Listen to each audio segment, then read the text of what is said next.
Oh yes, it's time to hear from Stuart again of MS Views and News, Stu's Views and MS related news.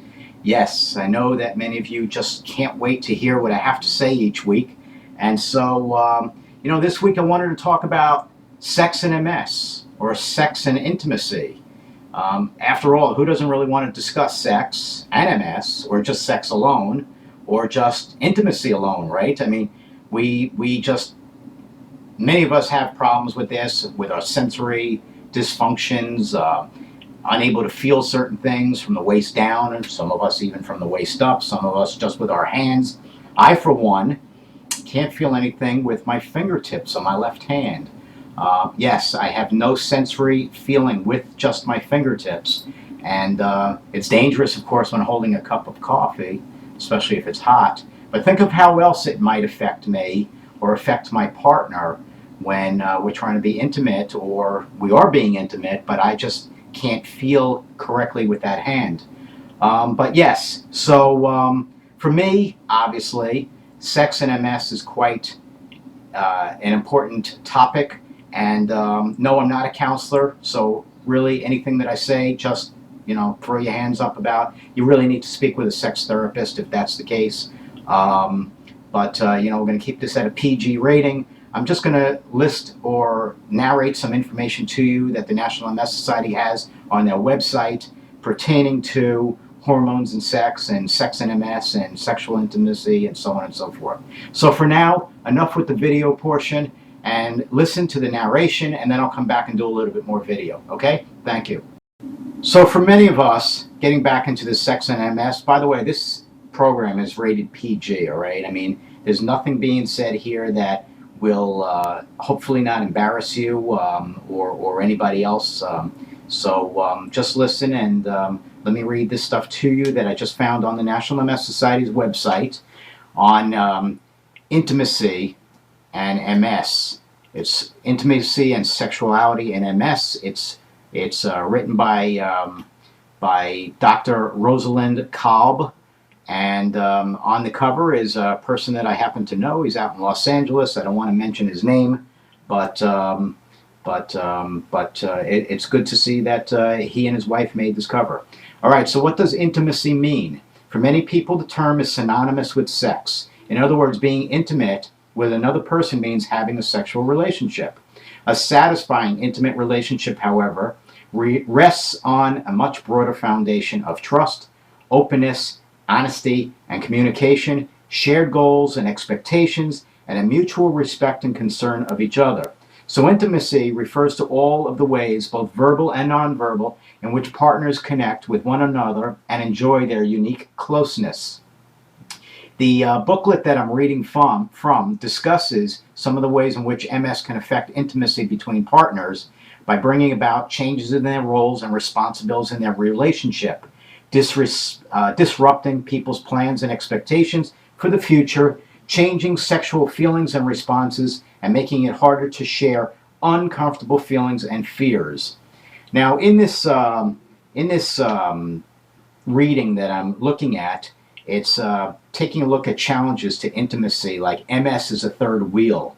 For many couples, MS becomes a third wheel in their relationship, an annoying presence that is always getting in the way or interfering with plans and activities. Certain people, and this is not in the writing, but certain people have bladder issues. They get excited and they leak, so to speak. I mean, I'm just being down to earth here, all right? But this is a big problem that many people have. Other people, both female and males, have the problem with sensitivity in their erogenous zones. And so this is something that needs to be addressed, spoken about with your partner, spoken about with a professional, all right, who can help you find ways to go around that. Not everybody actually has to have sex in order to be intimate with each other. So it's good for you to, to understand these different things. MS also changes the rules. MS has a way of turning things topsy-turvy. This isn't the way life was supposed to be, is a common reaction amongst couples whose daily lives have been changed by MS. But it's a matter of how you can be intimate with each other and go on and find ways to satisfy each other without the actual format of sex. But yes, there's a lot of things to learn from MS and sexuality as well as MS and intimacy, and I really want to leave this up to the professionals. So there are sex therapists out there that are going to hopefully work with MS Views and News in the future. You have the questions, we want to hear them, so that way we can give it to the professionals and let them answer it. Also, if anybody's going to be at the MS Symposium in the middle of November, that's taking place on November 13th, one of our workshops is with I can't say that correctly, a sexologist will be there to discuss MS and sexuality as well as intimacy issues. It will be an interactive program, which is why we can have nobody under 16 at our event. All right, she'll be speaking about the problems that many of us have with the troublesome problems, including fatigue, spasticity, bladder or bowel problems, sensory changes, decreased non-genital muscle tone, cognitive impairment, tremor, and pain, just to name a few. And that is how it affects our sex lives. So, again, this is a topic that many of us are afraid to discuss, and even many others can't speak about. So, there are ways out there. There are things for you to discuss with people, married or not. I hope that you could all learn from this. Now let's go back to the video portion, okay? Thank you. Okay, everybody, yes, back to this good-looking guy over here. Yes, that would be, I hope, me.